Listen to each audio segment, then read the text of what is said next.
একটি গয়নার দোকানে একই সাথে ৩০ জনের বেশি ডাকাত ঢুকে ১ মিনিটের মধ্যে লুট করে পালিয়েছে $১৭ লক্ষ মূল্যের গয়না।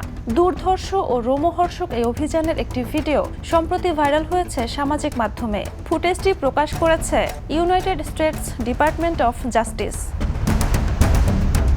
ভিডিওতে দেখা যায় ৩০ জনের বেশি মুখোশধারী একযোগে দোকানে ঢুকে হাতুড়ি দিয়ে ডিসপ্লে কেস ভাঙতে শুরু করে।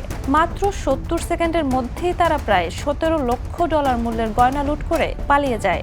ডাকাতরা দোকানের প্রায় ৭৫% পণ্যই নিয়ে যায়। জানা গেছে দোকানটি একটি ভারতীয় মার্কিন পরিবারের মালিকানাধীন।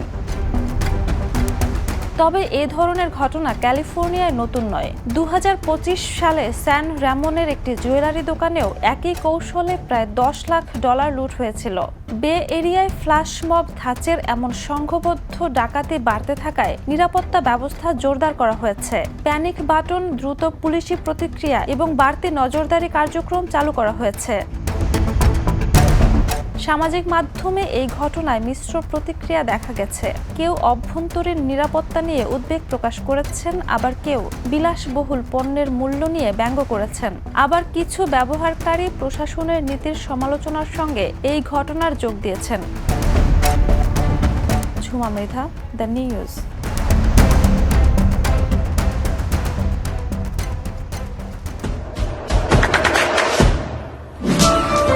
দেশে দেশে সবার সাথে দ্য নিউজ।